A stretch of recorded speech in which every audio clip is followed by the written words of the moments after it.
Welcome to the City of Daly City Library Board of Trustees regular meeting for Tuesday, October 17th, 2023, here at City Hall Council of Chambers.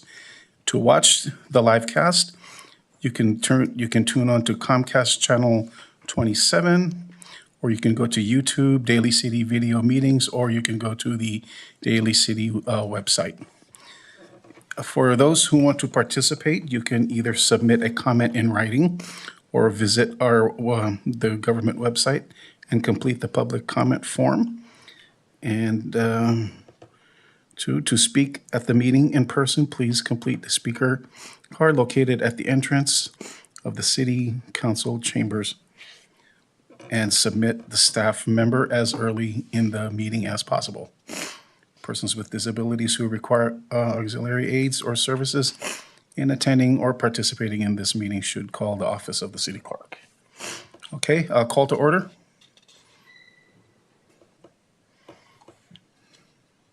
I'm sorry. Okay, call to order. Okay, pledge to the Pledge of Allegiance. I pledge allegiance to the flag of the United States of America and to the republic for which it stands, one nation, under God, indivisible, with liberty and justice for all. Play ball. Okay. Now the approval of the agenda, approval of minutes. Where? I didn't see that. Okay. Oh, there you go. God, I can't believe it. Okay, roll call. All right. Trustee Goodman? Present. Trustee Trunco? Present. Vice President Lex? And President Pacheco. Present. And Trustee Lugarto will join us shortly. And by proxy. Okay, so next will be the approval of minutes. I move that we approve the minutes as presented. Excuse Agenda. me. The agenda. Okay, Agenda. approval of Thank the you. agenda. I'm Thank sorry. you. God darn it. I'm sorry. Okay, the approval of agenda. I move that the agenda be approved as presented. Okay. I'll second that. Okay, all in favor? Aye. Aye. Okay. Now the approval of minutes. I move that the minutes be approved as submitted. I will second that. Okay, all in favor? Aye. Aye. Now, regular meeting of September 19, 2023. Public comment. Speakers, okay, a speaker, There was no online submitted public comment. none? Okay. All right, so now we move on to the presentation. Report from the Daly City Public Library Associates, DCPLA. Hi, Patricia. Hi. Excuse me, let me get one. Good evening, President Pacheco and the entire Library Board of Trustees. Thanks so much for having me, Tricia De Vera, Vice President for the Daly City Public Library Associates. This evening, I'd like to report out a few things that DCPLA has been up to. As mentioned in the last Library Board of Trustees meeting attended by President Monica DeVincenzi, DCPLA hosted our second annual Art and Lit Fest at the Saramonte Center that was on Saturday, September 9th, 2023. She didn't have the total monies raised as we were still pending some funds coming through. But as of today, the total that we raised was $14,300 in sponsorships. And we also received an in-kind donation from Saramonte Center and $500 donation from the Music City Entertainment to put towards our live music sets from, if you were there, Dos Bandoleros and Rochelle Scales, who was our keyboard performer. So we really appreciate those donations. We didn't match from last year's donations, but we were pretty close. So hopefully next year we can do a lot better with the help of everybody. So the plan for next year is already in the works with the help of the Library Board of Trustees. We would love to have your support in trying to round up new sponsors. With the support of the current sponsors we've had in the last 2 years, we greatly appreciate them stepping up, but we would love to get new sponsors involved and just get the word out. So we've got another year to go, but the planning starts now. So as much as possible, we'd love to get your support for the next go around. October 7th, the Daly City Recreation hosted their annual Kasayahan sa Daly City and partnered with DCPLA operating the beer garden with the beer donated by Gilman Brewery. Daly City Rec and DCPLA split the proceeds, which allowed DCPLA to make $834 going towards the libraries, and Recreation is using their funds towards scholarships. So that was a great success. Thank you to the DCPLA directors, myself, Amy Hayes, Mark Johnson, Clayton Koo, and of course Victoria Magbilang for volunteering that day. It was a great day. I don't know if you guys went out there, but it was a great day. We had great weather. So that was a big plus for us on the beer garden, to say the least. Let's see, the DCPLA is launching, okay, so last but not least, DCPLA is launching our 2024-2025 Daly City Youth Poet Laureate program in partnership with the National Youth Poet Laureate Program by Urban Word and Daly City Public Library. This program celebrates teen poets who live or attend school in Daly City and exhibits a commitment to artistic excellence, civic engagement, leadership, and social justice. For those folks at home watching tonight, the winner for the 2024-2025 will receive a $2,500 honorarium. VIP status to represent Daly City at community events between May 2024 and May 2025. All program applicants are provided opportunities to be mentored by accomplished adult poets from around the San Mateo County. If they are interested, please submit 5 original pieces with your application, which can be found on our dcpla.org website by January 31, 2024. And to the board, please share our post on social media with eligible teens that you may know, because it's just so hard to reach out to the teens. They're kind of in their own world, and social media is really their backdrop. So as much as possible, we're encouraging people just to post it all over your social media accounts to encourage our teens in our own backyard to participate. We've got a lot of artists, teen artists around, and this is a great platform for them. So please. We ask that the Daly City community, as well as our own Library Board of Trustees, to please support our program and mail in your dues if you have not. It's never too late. So if you're not currently a member, please go to our website, dcpla.org, and go to the donate link on the top right-hand corner, which will take you to our membership link where you can sign up. Again, all the membership funds go straight back to the libraries. And I think that's all I have for this evening. Does anybody have any questions? Yes, I was just wondering, who is eligible to submit an application as the Daly City Youth Poet Laureate? So that is predominantly in the high school setting is what we're looking for. So freshmen through senior year, preferably we'd like freshmen, sophomore, seniors, because freshmen, sophomore, juniors, because with the senior, usually they're overloaded with college applications and so forth. I don't discourage it at all, but it may be a little bit too much for them with the responsibilities that they have to carry as a poet laureate, because we really want them to represent our Daly City in a big way. And so there are a lot of responsibilities behind that. So which high schools would be eligible, so to speak? All the high schools in the Jefferson Unified, there you go. So would that just be Westmore and Jefferson. Jefferson? So it'd be Westmore, Jefferson, Oceana, and Terranova, And Thornton. and was it Thornton? Yes. So it would Sorry. be people who are young people who live in Daly City or go to school Attend school here in Daly City. the city schools. Yeah. Well, I guess my next question then is, would we consider Colma, since we do serve Colma residents and include El Camino High School? That hasn't been in a discussion. However, South San Francisco has their own youth poet laureate, so they would fall into that category. Okay, Because El Camino is South San Francisco; it's not Colma. okay. Yeah, Yeah. I just see it, when I drive up. Strategically, yes. When you're driving Always by, on the you're left. Colma, and then there's El Camino, right? Right. Yeah, I understand. Yeah. Okay. Yeah, but Thank you. South San Francisco does have their own youth poet laureate, Thanks for the clarification. of course. Any other questions? No. No. Okay. How are you, Angela? Nice to see you. Thanks very much. Have a great evening. Okay, you too, Patricia. It was nice seeing you again. You too.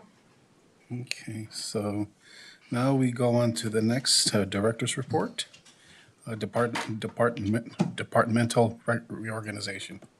Thank you so much.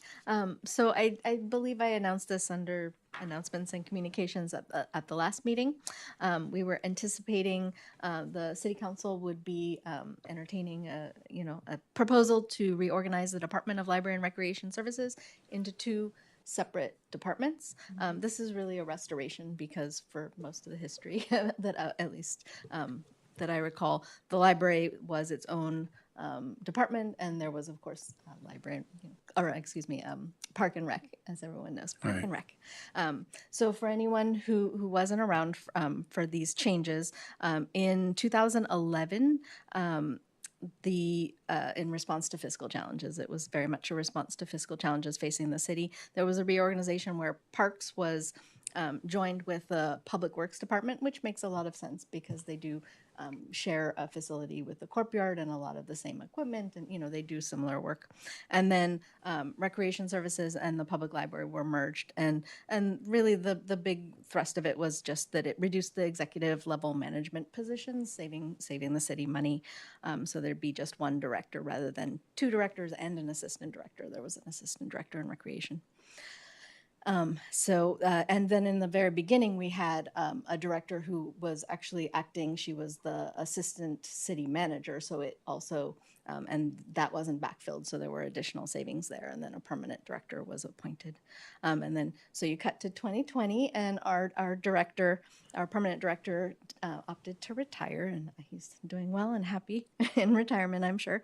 But given the uncertainty of that time, 2020, it was decided that the position wouldn't be immediately filled. So it's been vacant ever since then, since 2020. And then at the September 25th council meeting, the council voted to restore the two separate department structure.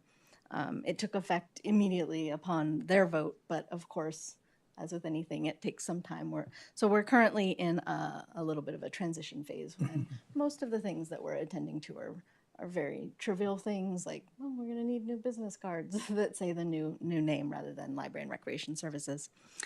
This change actually did save some funds for the city, but that wasn't the purpose of it. But by eliminating the combined department head position, which was still in the budget even though it was unfilled, and then eliminating the division manager positions and just having two department heads, it saved money.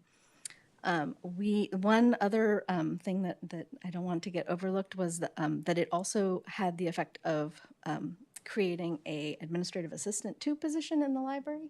And currently, or previously in the budget, we had 25% of an administrative assistant that was based out of the recreation admin office, and the staff there are absolutely amazing, but they were primarily assigned for recreation work, and so everything they did we really appreciated, but it's not the same thing as having somebody really dedicated and at a library. So I'm looking forward to that change. I think that will be a huge thing.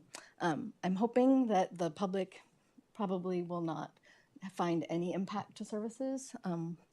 We will continue, of course, to work with our colleagues in recreation services. We love them. We will go to their big events, and they've supported us. They supported the DCPLA's Art and Lit Fest to a great extent. So we hope to continue doing that. I know library staff will be at Trunk or Treat this weekend. So you shouldn't really see much in the way of an impact to services. But I think it's nice to have the Daly City Public Library as a standalone department again. And to kind of put those, there was a series, this was one of a series of reductions that were made during that great recession period. And so it's nice to feel like we've come out of that to some degree. So anyway, I just wanted to give you an update because it's one of those things that it's a big deal, but not necessarily from a practical standpoint. Just administrative. But good to know, though. Yeah, it's good. Yeah, we're excited. We Yeah. go in and rearrange things on the website and Yeah. just all those little details. Yeah. I mean, this change was made in 2011, and people still say Parks and Rec, because it just rolls off the tongue. So I think everyone will adjust to this again very easily. I'm happy to answer any questions. Now, any questions for Chayla? Yeah. Did you all hire an administrative assistant already, or is it somebody who's existing? No, we have not. It's a new position, so we'll probably, because we don't actually yet have a department head, so we'll probably wait till that's filled, and then we will, we'll do either an internal promotional recruitment or possibly a full recruitment, depending on what we think will get the best pool for us. Yeah. So the open positions would be department head and administrative assistant, and then And for the- Parks and Rec would be like the equivalent? So in recreation, they have filled their department head position with somebody that's probably familiar to all of you, the amazing Denise Brown. And then I didn't mention it just because it's really nothing to do with the library, but there was one additional change that was made actually there's a couple different changes that were made to some senior services positions on that recreation side. So I can forward you a link to the staff report if you're interested. But the food services manager position was created, and which is excellent because they do so much to feed people. And then a couple of active adult senior services positions were modified. So good changes. Thank you. Okay, any other questions for Chayla? No? Okay. So now we go to number 4, library board online presence. Yeah, so I took the privilege of putting this on here because it's something we haven't talked about in a very long time, but it has come before the board in the past. And there's one main part of it, and that is going to be what's on our website. So I'm actually going to move over to the computer so that I can show you that.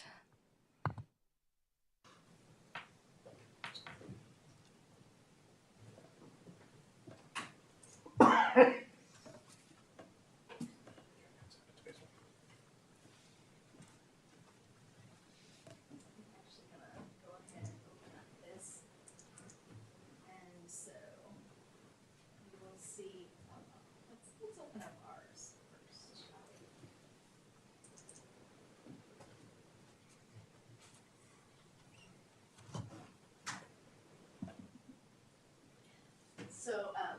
So on the city's website, there is a link on what we call the mega menu, the main menu, to a page for the Library Board of Trustees. We also provide this link from within the section that's, from within the section that's just library content. It goes to the same place, and you'll see that it lists all of you as members, as well as when your term expires. It does have a brief overview of the mission and some critical links, and then down at the bottom, this is on all of the commission pages. You'll find this is a feed from our meeting management system, so it just has links to all of the upcoming public meetings, things that are handled by the meeting management system. And then over on the side, I have a link here that goes to an email. And if somebody were to email that, I would, if it's assuming it's not spam, I share it with the board. It's not used very frequently, but it's available, and you can let people know that they can reach you that way. And then you'll notice that Vice President Lex has a hyperlink by his name, and if you click on it, it goes to a brief biography. And at one point, I think a lot of our members had this, but we've had some turnover over the years, and so currently he's the only one. But I just wanted to bring that up to see if others would like to submit content.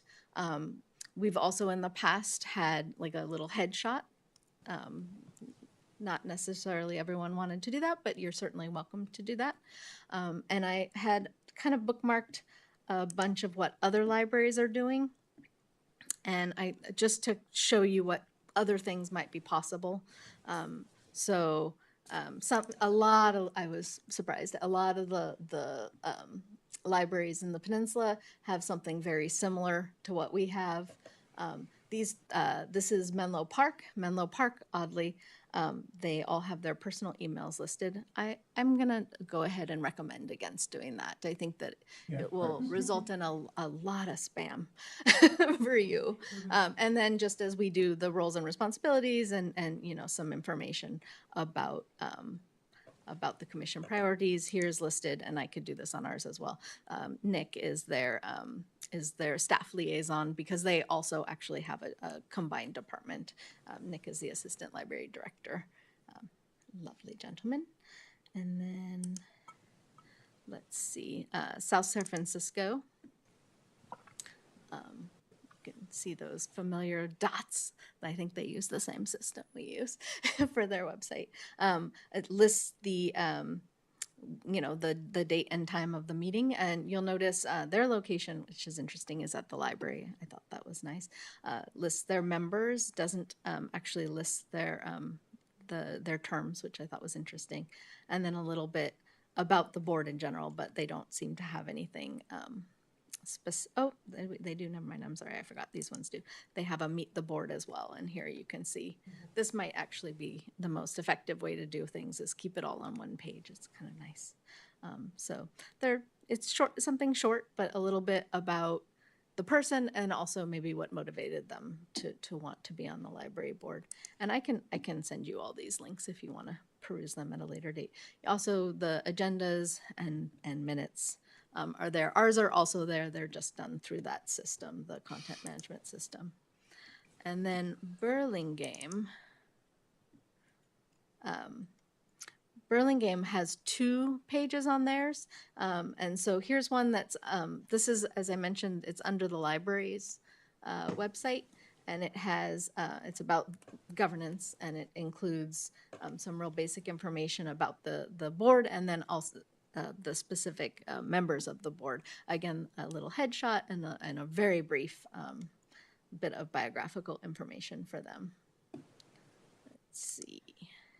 And then, much like the way our website is, they also have under their main government page, commissions, they have a page there that has information about links to the agendas and minutes, a little information about the nature of the board, and then also some of these have active links. It looks like this person doesn't have an active link, and a specific email link.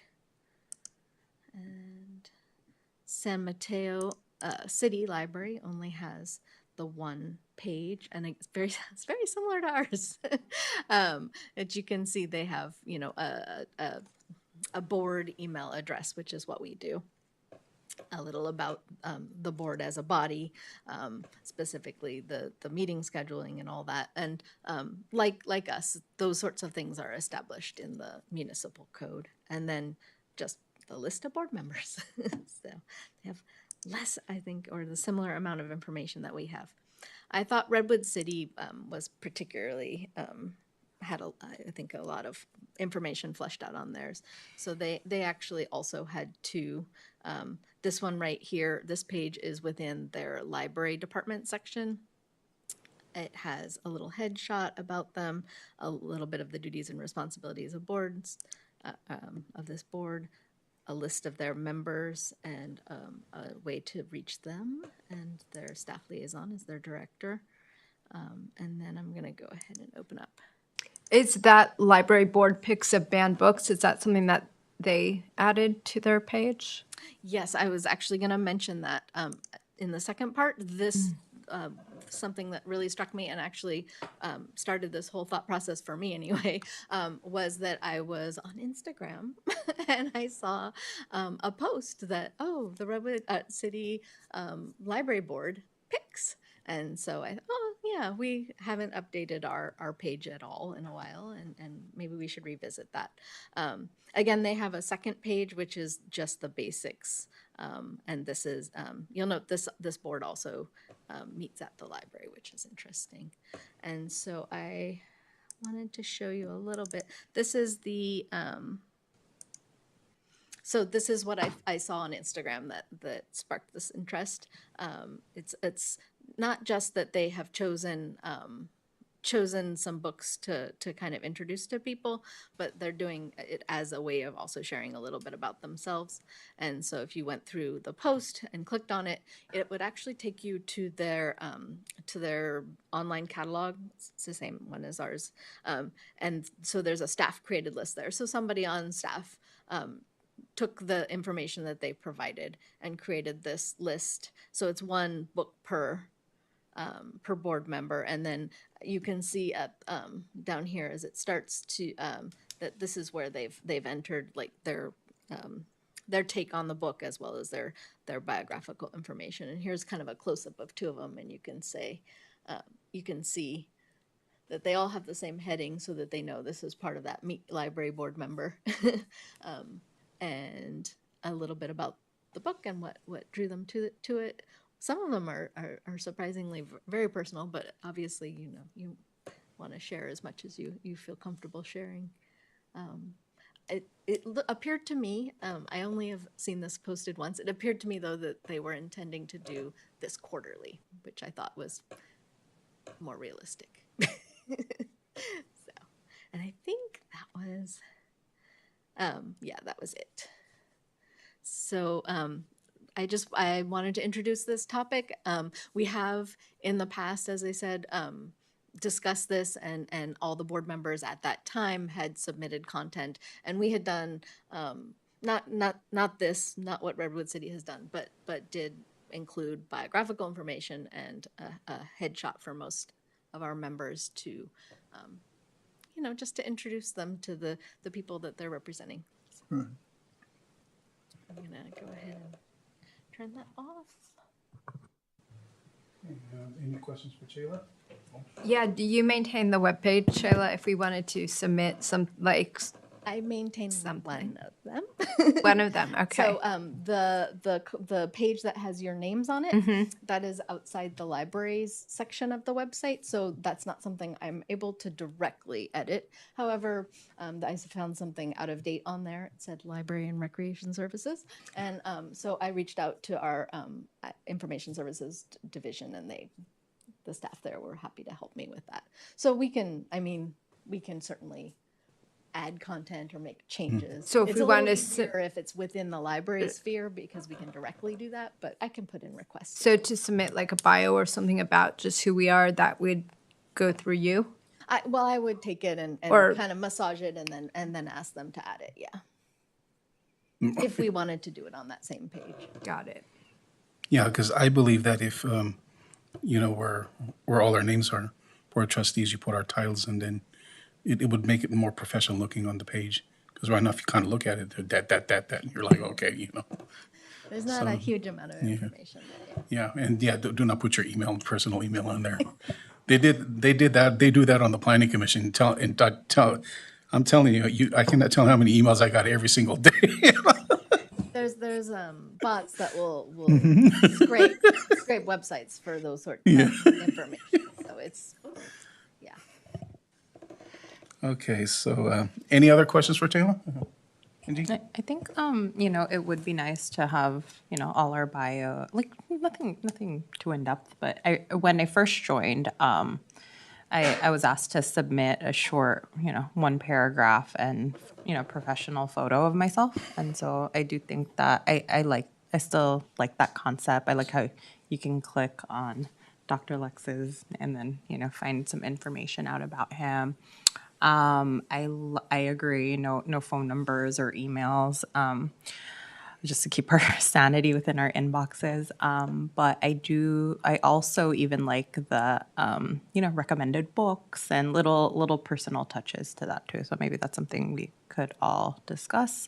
But I do think that we were all chosen because, we would be good representations for our communities. And so I think that the pictures and the short bios would add a nice touch and kind of. Right, because it'll make the community feel more open to it. Yeah, I really like that idea of people's favorite books, whether it's like quarterly that you submit something that you read or, what made you, whether it's an author or a book, or I saw the woman who had American Gods from Neil Gaiman, and I was like, oh, I would like her. But I mean, I think it gives a personal touch about who we are, and like even the banned books.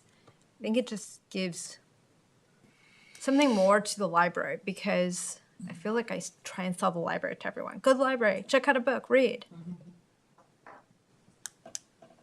Okay, Can I have one more? I want to know, is it possible to also do like music playlists or favorite like music you listen to as well? I would think so. I mean, we do circulate CDs within the library. So for the book list that I showed you for Redwood City, all of those books obviously are owned by at least one, or probably many, libraries within the peninsula. So that we're able to create that list because we have those items in the collection, so it's in the catalog. But if it's music that we have in the catalog, we absolutely could do music. Yeah, it doesn't have to just be books, just things in the catalog. Dr. Lewis. I certainly think it's a good idea for us to reach out to the community by sharing some of our own information Right. and making each one of us more accessible and, in a sense, personal, should someone want to, contact us directly. I also would be happy to volunteer to help anyone develop a statement or, a little biographical blurb, if that would be useful. And I remember when I first did mine, I really based it on what I saw on other library websites in terms of sort of the type of content. Whether it was professional background or a little history or personal motivation or whatever it was. So, I certainly think that would be a great thing for us to do. Yeah. Thanks for offering that, Bill. Certainly. Yeah, I mean, for some of us who get that block in our head, like, okay, what am I going to write?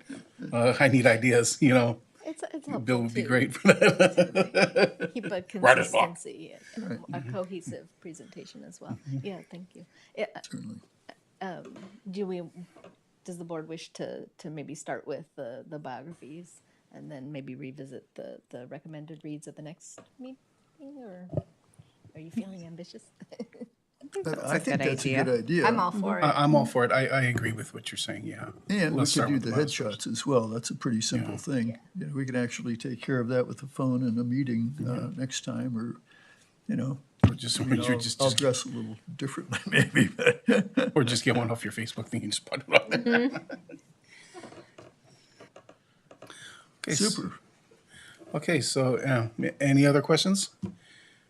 Okay, so let us move on to trustees report, community engagement. So we didn't have anything from agenda building, but this had been a perennial item on the trustees report, and so I just added it back in case anyone wanted to report out on anything they did. Okay, so that's okay. No, go ahead. I didn't really engage the community today, but I did happen to go to the Westlake branch, and I meant to send something out earlier, but I'll follow up tomorrow or the next day. When I was there, I was reminded of the terrible roof problem. We've talked about that before, but I actually took a couple of pictures, which I'll share with the board. And because I don't know how many of you guys get down to the Westlake branch, and you'll get an idea of what they have been dealing with and how they're making do as well as possible.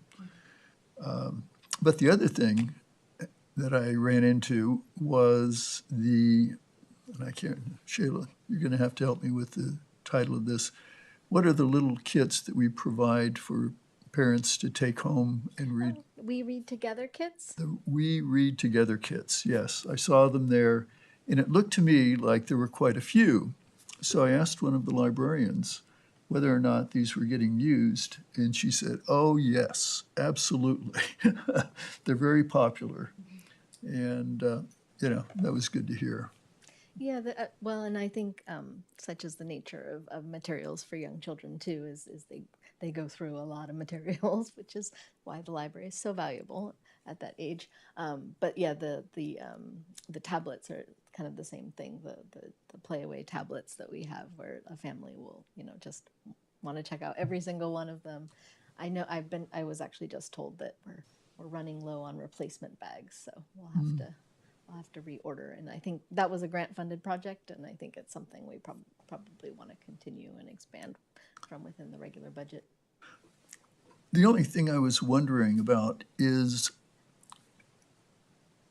does the content of the bag change on some sort of a schedule, so that if a parent checks it out, goes through all of the books, does that mean it's kind of like a one and done, or can they come back in 3 months and find some new selections? So they're themed, and there's it's saw it's that. mostly the books, but there's a kit with also some information to help the family working with the books together with their kids. So the content doesn't change, but there's different themes, and we had discussed, because people had probably checked out all of them, and then they go back and start fresh again. But we'd like to add some additional ones into the rotation. Just Okay. yeah, Thank it you. was successful, I think, as a grant. Yeah, I think I will start making a visit to the Westlake branch. That's the only library I have not inspected yet, so I'll probably do it this week. So, okay, so next on the agenda is announcements and communications. So Peninsula Library System United Against Hate Week Author Series. Bam! That's me. Hold on, I've got more online content. Okay.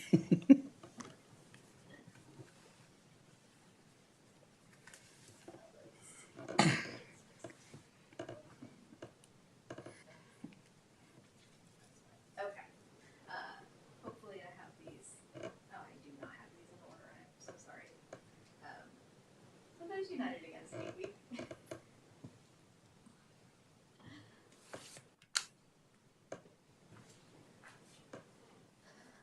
So United Against Hate Week is one of those peninsula-wide programs that we do periodically. All the members of the Peninsula Library System contribute financially, and it kind of rotates also contributing with staff, which is probably more precious. And so we made some changes to one of the other programs, kind of reduced the ambition of one of the other programs to make room for this, because a lot of cities on the peninsula are interested in celebrating United Against Hate Week because, in response to events. So this was a group of children's librarians that work together. They actually also are doing one author visit. We are doing them by Zoom, which is not always as equally engaging as an in-person event, but it does allow everyone to participate without having to travel, because we're not a tiny county, and so people in Daly City might not want to drive down to Redwood City, for example. So it's a trade-off. You'll see the theme obviously was United Against Hate, and so that's coming up. You'll find that information on our website or on our social media. You can register at unitedagainsthatepls.brownpapertickets.com. And I think I put these in the wrong order. One more back. The next item I had for just announcements was related. This is just a matter of business. Interlibrary loans with the San Mateo Community College District. For anyone who wasn't aware, The Peninsula Library System, our members are all of the public libraries in San Mateo County, but also the community college libraries. Unfortunately, well, maybe fortunately for them, there was a statewide effort to get all the community college libraries onto a community college catalog some years back. They previously had all their materials in our catalog, and it was seamless, effortless for people at the community college library to borrow from us and vice versa, place holds. It has been it's not so much effort, but it is definitely not seamless, and it's something that we're finding people are not necessarily doing that often. However, we do want to remind people that they can request items from the community college and have them delivered to the library. We had previously had an online subscription service for that, and we were finding cost benefit that was not a worthwhile thing, and so we're doing a more manual thing where you would go to our catalog or from our website, click on request community college items, and fill out an online form, and it sends an email. So it works. And so we are still providing that access and that most importantly, that sharing. And then also I had a small staffing update. We've had, there's always a little bit of turnover, but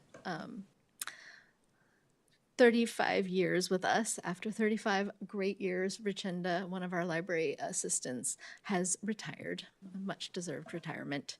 And we had another person who had been with us not nearly as long, who needed to do something else due to family reasons. And so we will be having a couple of new staff coming in, so you'll see that. And then I just wanted to share with you a couple of upcoming events.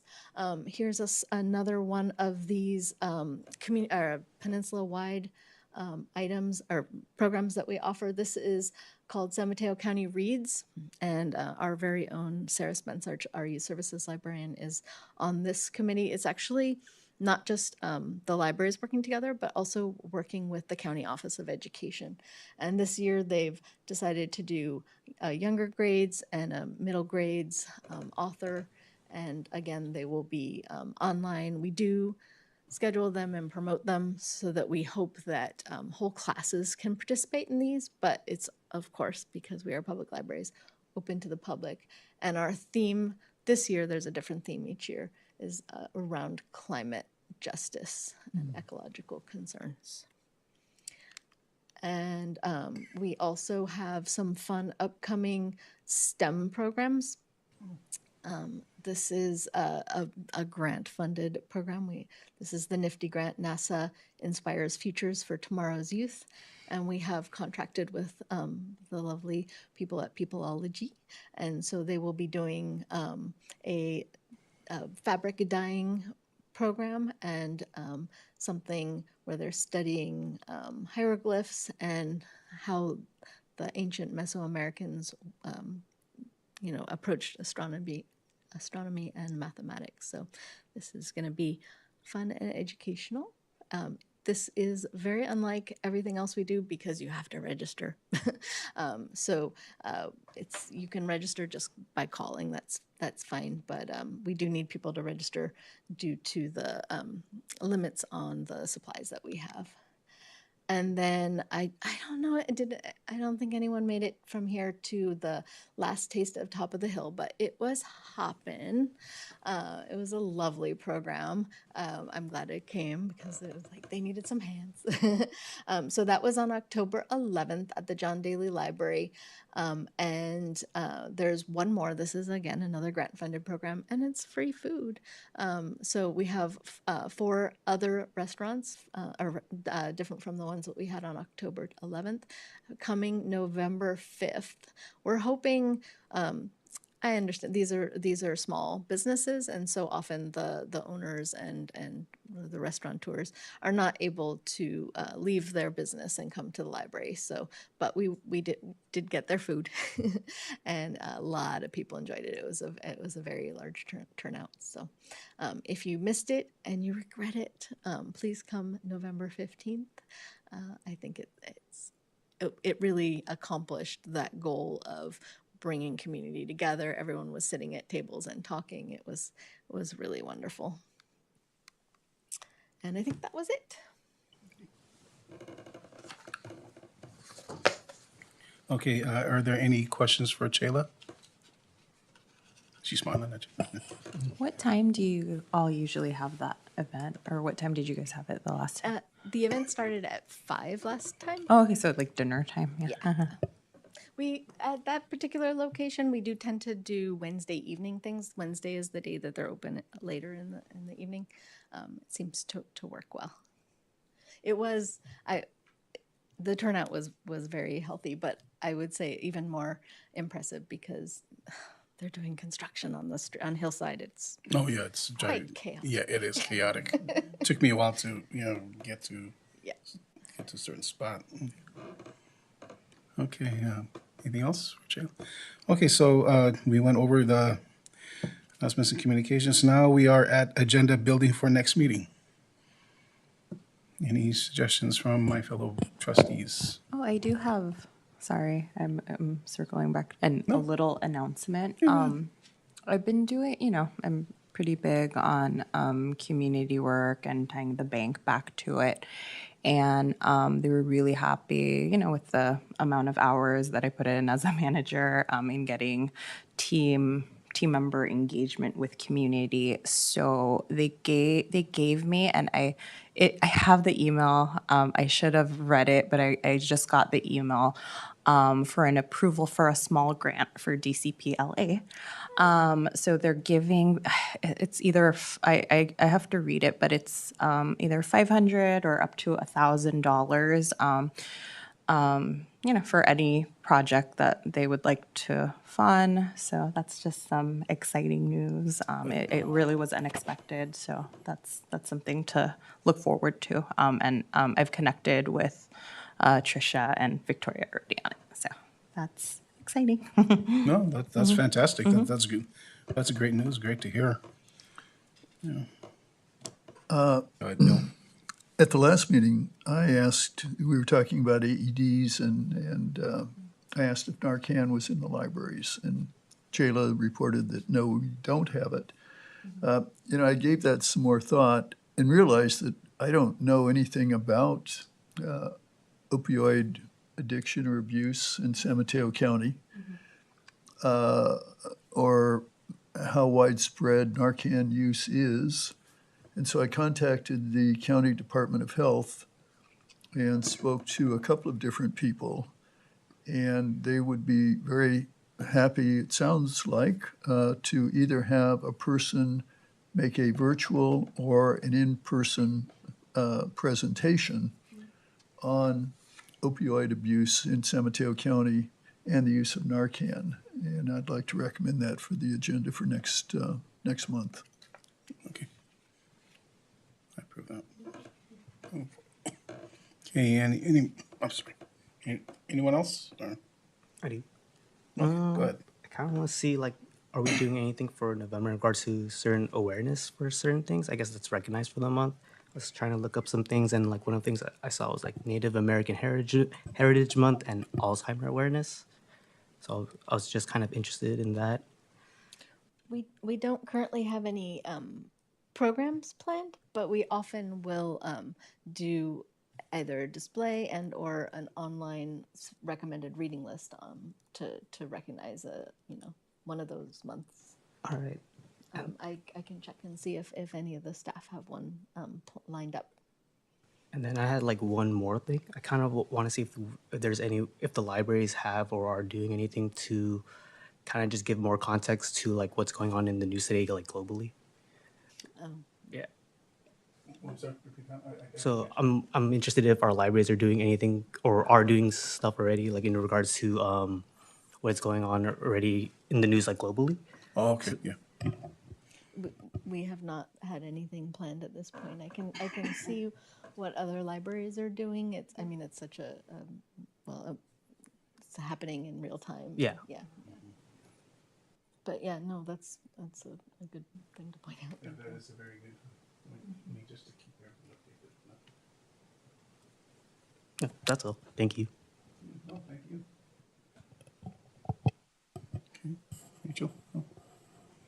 good. Okay. All right. Since there's no others, guess we'll just adjourn the meeting. Okay. I move that we adjourn. the meeting. Okay. Second. Okay. All right. So for the meeting for Tuesday, October 17th, 2023 is adjourned.